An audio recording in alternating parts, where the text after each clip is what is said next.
الحمدللہ. چلیں جی.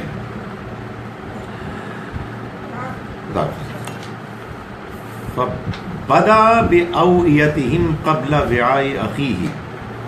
یہ بات تو ہو گئی کہ یوسف علیہ السلام کے بھائیوں اور جو سرکاری کارندے تھے ان کے درمیان جو گفتگو ہوئی، اس کے بعد یہ بات طے ہو گئی کہ اگر ان کے سامان میں سے بادشاہ کا پیمانہ ملے گا تو پھر جس کے سامان میں وہ ملا وہ پکڑا جائے گا. یہ اس قانون میں پہلے سے بات طے تھی کہ جو ان بھائیوں کے ہاں رائج تھا. چنانچہ یہ بتایا گیا کہ فَبَدَا بِأَوْعِيَتِهِمْ قَبْلَ وِعَاءِ أَخِيهِ، تو تلاش کرنے والے نے پہلے دوسرے بھائیوں کے سامان کو تلاش کیا اس کے بھائی کی تلاشی سے پہلے. ثُمَّ اسْتَخْرَجَهَا مِنْ وِعَاءِ أَخِيهِ، پھر اس نے اس کے بھائی کے سامان میں سے اس کو نکال لیا. یعنی پہلے تلاشی لی بھائیوں کے سامان کی، وہاں سے کچھ نہ ملا. سب سے آخر میں اس تلاش کرنے والے نے بنیامین کے سامان کو تلاش کیا اور وہاں سے اس نے اس میں اس پیالے کو، یوسف علیہ السلام کے پیالے کو نکال لیا. استخرجہا، فرمایا کذالک کدنا لیوسف، اس طرح سے ہم نے یوسف کے لیے تدبیر کی. یعنی یہ تو نہیں ہوا کہ بادشاہ کا پیمانہ ملا، لیکن یوسف علیہ السلام کا جو تھا پیالہ وہ برآمد ہو گیا. اور اللہ تعالیٰ یہ فرماتے ہیں کہ ہم نے اس طرح سے یوسف کے لیے تدبیر کی. ما کان لیأخذ اخاہ فی دین الملک، ان کے لیے ممکن نہیں تھا کہ وہ اپنے بھائی کو رکھ لیتے بادشاہ کے قانون کے مطابق. یعنی بادشاہ کے قانون کے مطابق اس کا کوئی امکان نہیں تھا کہ یوسف علیہ السلام اپنے بھائی بنیامین کو روک لیتے واپس جانے سے. تو اللہ نے یہ تدبیر کی. وہ تدبیر کیا ہے وہ میں آپ کو بتاتا ہوں. ہمارے ہاں بدقسمتی سے اس واقعے کو غلط سمجھنے کے نتیجے میں پہلے ایک نتیجہ نکالا گیا، پھر اس نتیجے سے ایک فلسفہ بنا، اور وہ فلسفہ انتہائی خطرناک فلسفہ. نتیجہ یہ نکالا گیا کہ یوسف علیہ السلام نے اپنے بھائی کو روکنے کے لیے پیالہ ان کے سامان میں ڈالا اور پھر اعلان کر دیا کہ پیالہ کھو گیا، اور پھر ڈھونڈوایا اور پیالہ ان کے سامان میں سے نکلا. اور اس طرح سے ان کو اپنے پاس رہنے پر مجبور کر دیا. اس طرح سے ان کے لیے اس کا امکان پیدا ہو گیا کہ وہ اپنے بھائی کو واپس نہ جانے دیں. یہ صحیح فراڈ ہے، یہ تو دھوکہ ہے، اور لوگ اس کو ایسے ہی مانتے ہیں. اللہ معاف کرے. اللہ کے پیغمبر یوسف علیہ السلام، جن کے کردار کے عظمت کے کتنے پہلو ابھی تک ہم دیکھ آئے ہیں، اور اچانک معلوم ہوا کہ انہوں نے اپنے بردر کو روکنے کے لیے ایک بڑا عظیم الشان، اللہ معاف کرے، فراڈ کیا. نہیں، یہ بالکل نہیں ہے. لا حول ولا قوة، استغفر اللہ، اس کا کوئی امکان نہیں ہے. اصل میں کیا ہوا کہ انہوں نے اپنے پیالے کو، جس کے لیے لفظ ہے السقایا، یہ اللہ کی شان ہے، ظاہر ہے بات کلیئر کرنے کے لیے یہ لفظ عربی میں مؤنث ہے، اور جو چیز کھوئی تھی وہ بادشاہ کا پیمانہ تھا، سوال ملک، وہ عربی میں مذکر ہے. جو چیز نکلی وہ ظاہر ہے وہی تھی جو چھپائی تھی، وہ ڈالی گئی تھی، اور وہ تھا پیالہ، یعنی السقایا، جس کے لیے لفظ یہاں استعمال ہوا ثم استخرجہا، اس نے اس کو نکالا، یعنی پیالے کو نکالا. بادشاہ کا پیمانہ نہیں ملا، لیکن اس کے نتیجے میں بنیامین کو اپنے پاس رکھنے کے لیے ان کو موقع مل گیا.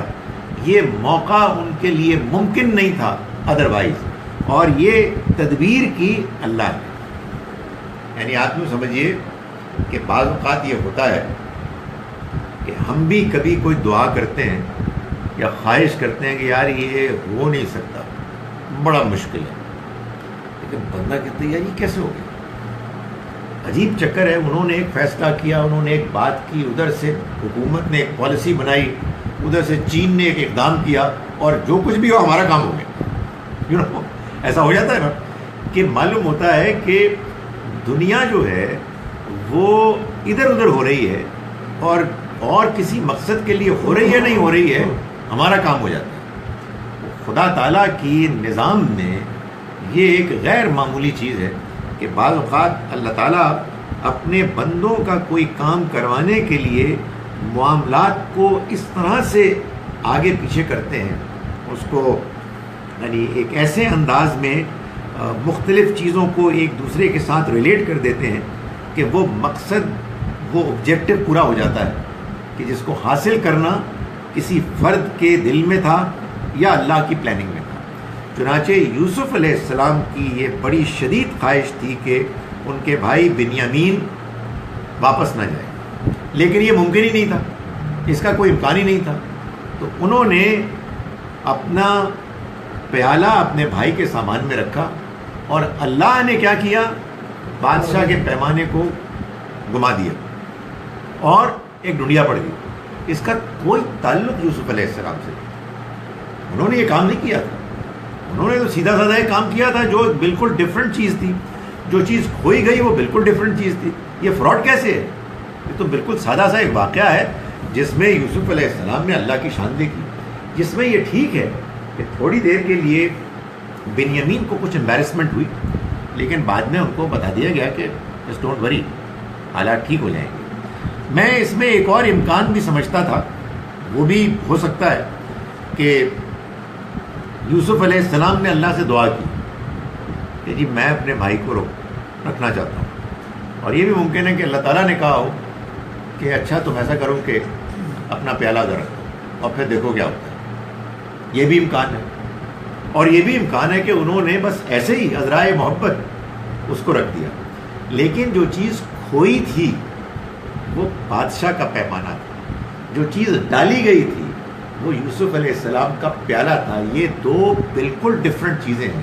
اس میں یوسف علیہ السلام کی کوئی پلاننگ شامل نہیں ہے. خدا تعالیٰ فرماتے ہیں کذالک کدنا لیوسف، یہ ہم نے یوسف کے لیے تدبیر کی. خدا کی پلاننگ ہے. یہ خدا نے ان کی دعا، ان کی خواہش، ان کی آرزو سنی اور معاملات کو پھر ایسے پلان کیا. ما کان لیأخذ اخاہ فی دین الملک، ان کے لیے بادشاہ کے قانون میں اپنے بھائی کو روکنے کا کوئی اور امکان نہیں تھا، الا ان یشاء اللہ، سوائے اس کے کہ جو اللہ چاہے. یعنی خدا تعالیٰ کو اسکیم بنا دے جیسے اس نے بنا دی. اس طرح سے ہو سکتا تھا اور اسی طرح سے ہوا. فرمایا کہ نرفع درجات من نشاء، ہم درجات بلند کرتے ہیں جن کے لیے چاہتے ہیں. یعنی یہ اللہ تعالیٰ کی مہربانی ہے کہ وہ اپنے کسی بندے کے لیے خاص اہتمام کر کے وہ معاملات کی ایسی الٹ پلٹ کرے، ایک اکھاڑ پچھاڑ کرے کہ اس کا کام ہو جائے. یہ ظاہر ہے کہ ایک بندے کا اللہ کی نگاہ میں بڑا مقام اور درجہ ہے جس کے نتیجے میں یہ ہوتا ہے. تو یوسف علیہ السلام کا درجہ خدا تعالیٰ کی نگاہ میں اتنا بلند تھا کہ اللہ نے ان کے لیے خاص ایک تدبیر کی جس سے ان کی خواہش پوری ہو گئی. فوق کل ذی علم علیم، اور ہر علم والے کے اوپر ایک سب سے بڑا علم والا موجود ہے، یعنی اللہ کی ذات. تم جن چیزوں کو جانتے ہو تمہیں معلوم ہونا چاہیے اس سے کہیں زیادہ جاننے والا اللہ رب العزت ہے کہ جو سب سے اوپر موجود ہے، اور وہ معاملات کو جانتا بھی ہے اور وہ ان کا انتظام چلا رہا ہے اور اپنی مرضی اپنے فیصلے کے مطابق وہ نتائج کو بھی برآمد کرتا ہے. میں ان آیات کا ترجمہ ایک مرتبہ پھر آپ کے سامنے کر رہا ہوں. بسم اللہ الرحمن الرحیم. آیت نمبر 62 سے ہم نے شروع کیا. درمیان میں کچھ انٹرپشنز ہوئی، ایک چھوٹی سی تقریر ہوئی، اور اب میں اس ترجمے کو دوبارہ کرنا. وقال لفتیانی، اور کہا یوسف نے اپنے کارندوں کو، اجعلوا بضاعتهم فی رحالہم، تم ڈال دو ان کی پونجی کو ان کے سامان میں، لعلہم یعرفونہا، تاکہ وہ اس کو جا کے پہچانیں، اذا انقلبوا الی اہلہم، جب وہ اپنے گھر والوں کی طرف لوٹیں، لعلہم یرجعون، تاکہ وہ اگلے سال بھی لوٹیں.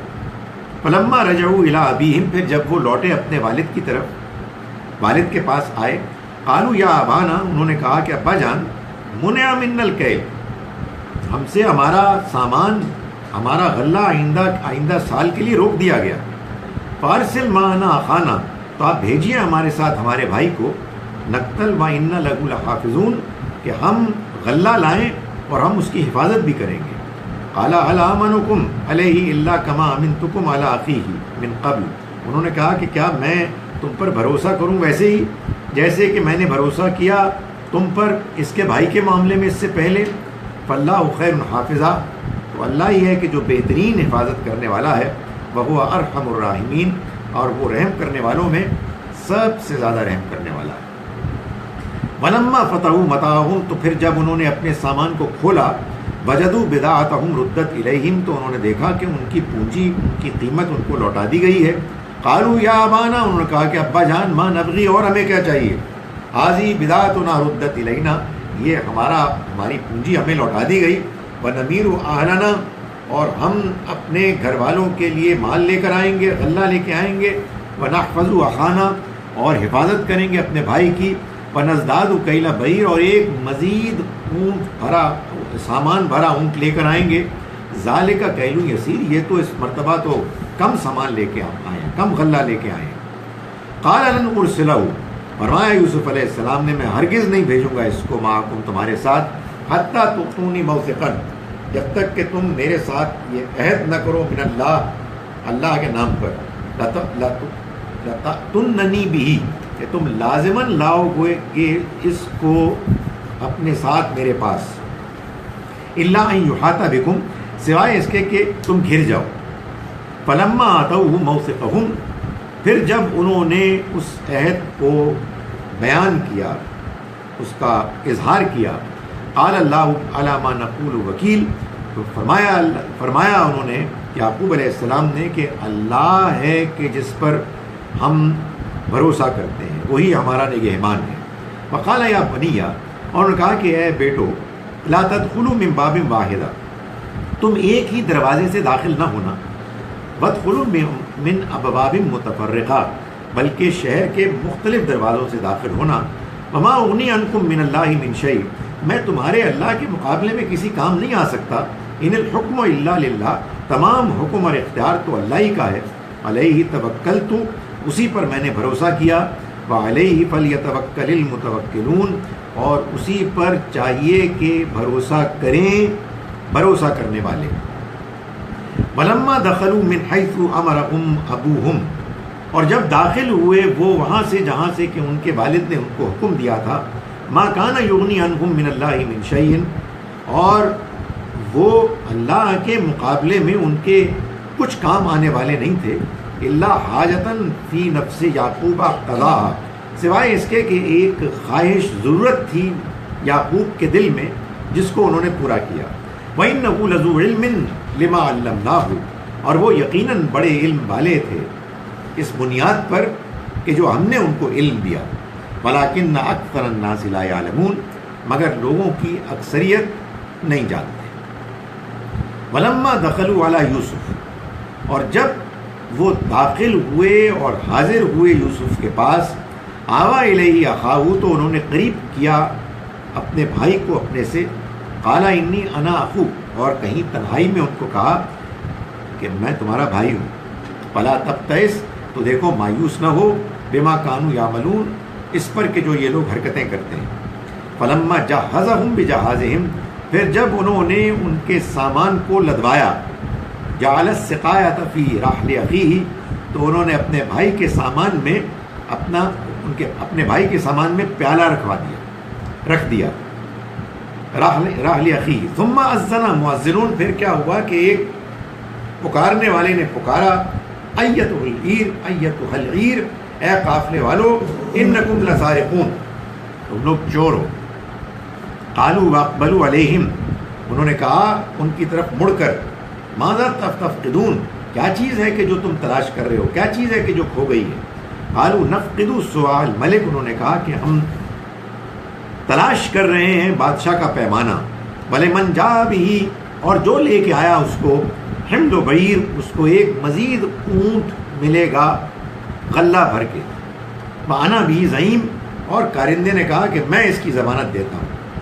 قالو، یوسف علیہ السلام کے بھائیوں نے کہا، تاللہ، اللہ کی قسم، لقد علمتم ما جئنا لنفسد فی الارض، تم جانتے ہو کہ ہم ملک میں فساد مچانے نہیں آئے ہیں، وما کننا سارقین، اور نہ ہی ہم چور ہیں۔ قالوا فما جزاؤہ ان کنتم کاذبین، انہوں نے کہا کہ کیا ہوگا اس کا بدلہ کہ اگر تم جھوٹے نکلے۔ قالوا جزاؤہ، انہوں نے کہا کہ اس کا بدلہ، من وجد فی رحلہ، جس کے سامان میں سے وہ نکلا، فہو جزاؤہ، تو وہی اس کے سزا کے طور پر پکڑا جائے گا۔ کذالک نجزی الظالمین، اسی طرح سے ہمارے ہاں ظالموں کے ساتھ معاملہ ہوتا ہے۔ فبدا بأوعیتہم، تو انہوں نے شروع کیا دوسروں کے سامان سے، قبل وعاء اخیہ، ان کے بھائی کے سامان سے پہلے، ثم استخرجہ، پھر اس نے نکالا اس کو، یعنی اس پیالے کو، بادشاہ کے پیمانے کو نہیں، استخرجہ، من وعاء اخیہ، اس کے بھائی کے سامان میں سے، کذالک کدنا لیوسف، اس طرح سے ہم نے یوسف کے لیے تدبیر کی، ما کان لیأخذ اخاہ فی دین الملک، یہ ممکن نہیں تھا اس کے لیے کہ وہ اپنے بھائی کو رکھتا بادشاہ کے قانون کے مطابق، الا ان یشاء اللہ، سوائے اس کے کہ جو اللہ ہی چاہے، نرفع درجات من نشاء، ہم جس کے درجے چاہتے ہیں بلند کر دیتے ہیں، فوق کل ذی علم علیم، اور صحیح بات یہ ہے کہ علم ایک علم والا ہے جو ہر علم والے سے اوپر، اس سے بالا تر ہے۔ اقول قولی ھذا واستغفر اللہ۔ میں آج کے پرٹیننٹ کوشچن جو ہمارے بہن نے پوچھا تھا ہمارے سے تھوڑی سی میں اس کا مجھے کافی بہت تکلیف ہوئی۔